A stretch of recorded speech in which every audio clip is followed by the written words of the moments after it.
Hello दोस्तों, आप सभी का स्वागत है आप सबका अपना यूट्यूब चैनल एजुकेशन जंप पे। आज 23 जून है और 23 जून से जो टॉप 10 करंट अफेयर का क्वेश्चन बनते हैं, हमने वो सभी क्वेश्चन को इस वीडियो में शामिल कर लिया है। इस क्वेश्चन से रिलेटेड और भी जितने एक्स्ट्रा फैक्ट बनेंगे, मैं साथ में उसको भी कवर करते चलूँगा। अगर आपको इसका PDF चाहिए तो आपको जुड़ना होगा हमारे टेलीग्राम चैनल से। टेलीग्राम चैनल से जुड़ने के लिए आप इस वीडियो के डिस्क्रिप्शन में जाइए, टेलीग्राम का लिंक दिया हुआ है, उस लिंक के थ्रू आप हमारे टेलीग्राम चैनल से जुड़ सकते हैं। तो चलिए दोस्तों, शुरू करते हैं आज का करंट अफेयर। आज का पहला क्वेश्चन है कि 2020 में FDI का सबसे बड़ा प्राप्तकर्ता देश कौन बना है? तो ये बना है अमेरिका, दूसरा स्थान पर है चाइना और अपना भारत जो है 5वां स्थान पे है।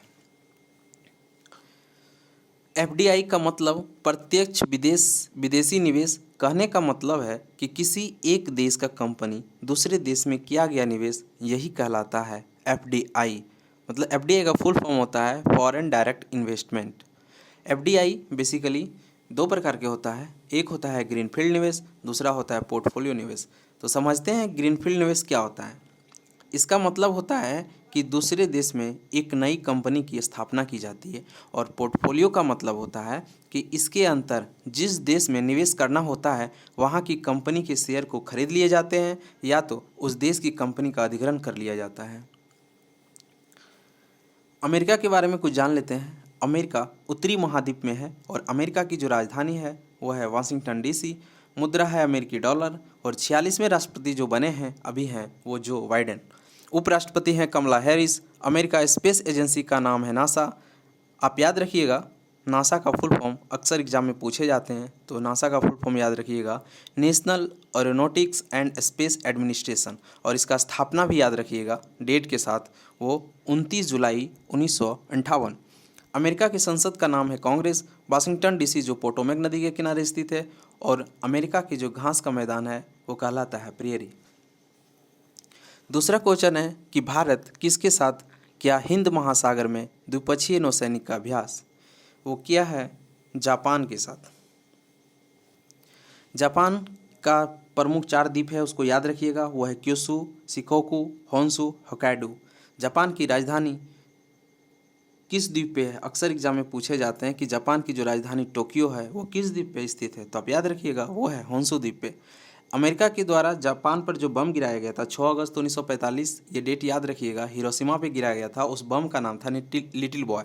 और 9 अगस्त 1945 को जो बम गिराया था उसका नाम था फेटमैन। तो आप ये भी याद रखिएगा, अक्सर एग्जाम में डेट के साथ ये क्वेश्चन पूछ लिए जाते हैं। आज का तीसरा क्वेश्चन है कि विश्व मानवतावादी दिवस कब मनाया जाता है? तो ये मनाया जाता है 21 जून को। अंतर्राष्ट्रीय मानवतावादी और नैतिक संघ के अध्यक्ष जो है वो है एंड्रयू कॉप्सन। स्थापना हुआ था 1952। हेडक्वार्टर है लंदन। और लंदन याद रखिएगा, ये टेम्स नदी के किनारे बसा हुआ है, अक्सर एग्जाम में पूछे जाते हैं। आज का चौथा क्वेश्चन है कि हाल ही में किस राज्य सरकार ने मुख्यमंत्री उद्यमी योजना शुरू किया है? तो ये किया है बिहार की राज्य सरकार ने। बिहार की राजधानी पटना है, मुख्यमंत्री है नीतीश कुमार और गवर्नर है अभी फागू चौहान। लोकसभा सीट है 40, राज्यसभा सीट है 16 और विधानसभा सीट है 243। आप ये भी याद रखिएगा, अक्सर एग्जाम में क्वेश्चन पूछे जाते हैं कि बताइए बिहार का स्थापना कब हुआ था, तो आप डेट के साथ याद रखिएगा 22 मार्च 1912। आज का पांचवा क्वेश्चन है कि हाल ही में किस राज्य की पहली महिला तड़ांग मीनू को अंतर्राष्ट्रीय संघ की कोच समिति का सदस्य नियुक्त किया गया है? तो वो है अरुणाचल प्रदेश की।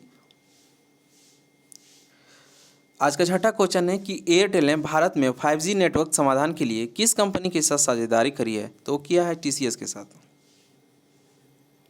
भारतीय एयरटेल के CEO हैं गोपाल विट्ठल, संस्थापक हैं सुनील भारती मित्तल, और एयरटेल की जो स्थापना हुआ था वो हुआ 7 जुलाई 1995 को। आज का सातवां क्वेश्चन है कि विश्व हाइड्रोग्राफी दिवस कब मनाया जाता है? याद रखिएगा, ये मनाया जाता है 21 जून को। हाइड्रोग्राफी दिवस का थीम था इस बार 100 years of international cooperation in hydrography.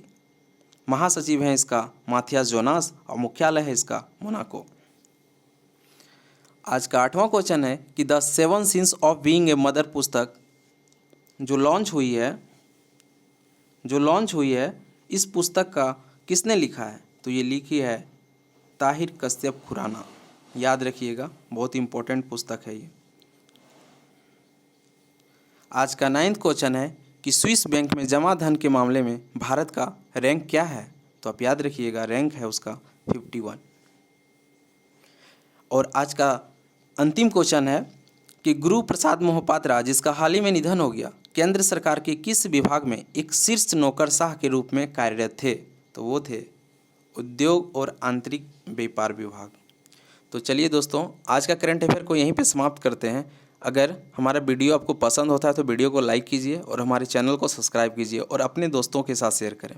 Thank you so much.